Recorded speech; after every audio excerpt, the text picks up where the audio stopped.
The following is a presentation of the Eagles Sports Network. Adam Cavalier alongside Carson-Newman head men's basketball coach Chuck Benson. Chuck had some struggles in the first half, lowest scoring first half of basketball for the Eagles this year, but really clicked into gear in the second half. What adjustments did you make to win this one running away and really from the outset of the second half with that 14-2 run? I'm not sure. You know, if you look at the first half just in terms of points allowed, 26 points allowed is good, and not as good as 22 the second half, but it's still good. And it's not like they shot the ball really well either the first half. I didn't like our rebounding necessarily the first half on either end, but I felt like the biggest difference was the second half. We were extra zesty defensively, more mindful of where number 5 was, but we were able to create separation by taking our stops and generating transition points and just really sort of established our offense a little bit better, I thought. A lot of individual conversation from this one. We'll start with Bryant Thomas. 6 blocks to match his own school record. Third time he's done that. And a slew of other guys with 6 rejections in a single game in their career. But that puts him into triple digits. And now within striking distance of Andy Tipton's career blocks record. Gets it done in a major way tonight, protecting the rim.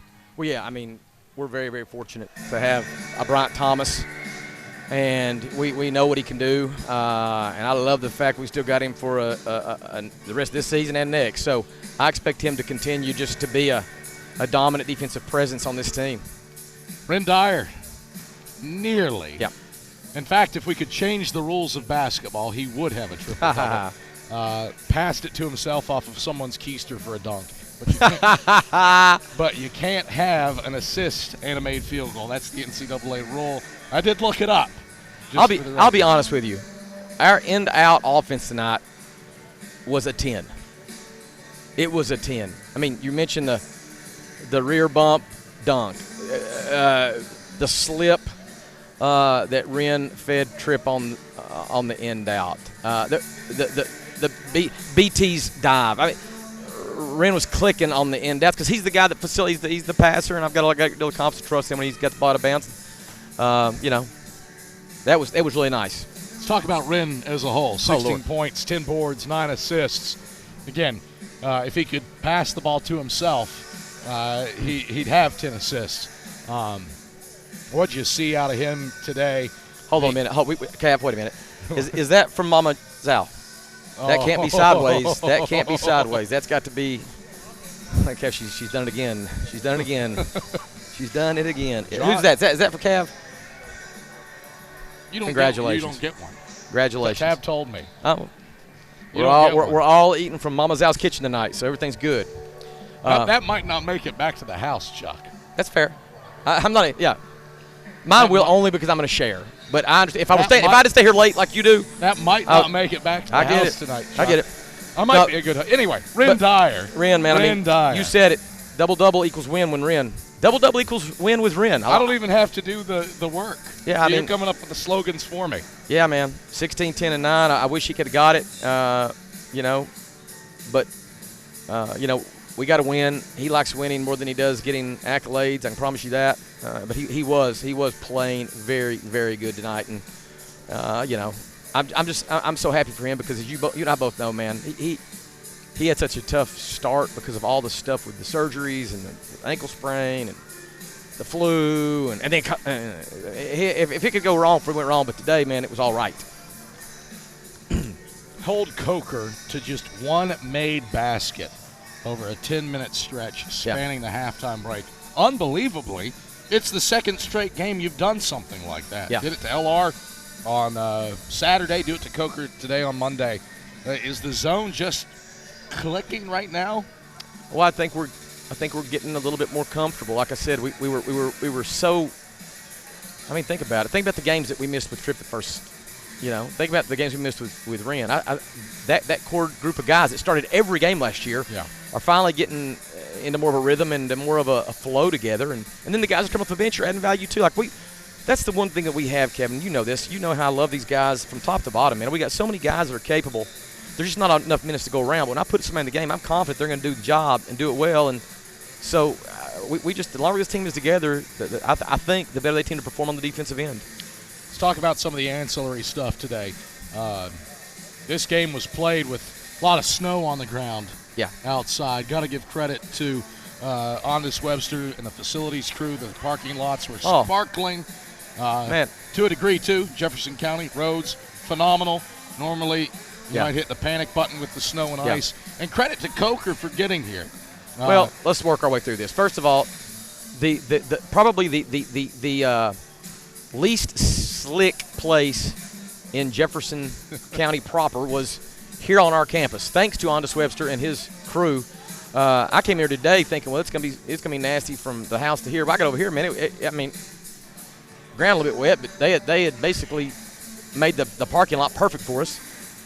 Obviously, Coker, we're really appreciative of the fact that they came here. I mean, obviously, we thought they may not be able to, but they did. So thank you to Coach Merrill and their institution. And then it was a good, I think they needed this game. We needed this game after going 422 days between competing. So, thank yous to everybody that allowed us to play and our team. I mean, we talk a lot about thankfulness and being thankful when we get a chance to play because we're promised nothing. And today was something we wanted to have, and we got it. Add one more to that. The weather, no question. You didn't need to be out today if you didn't have somewhere to be.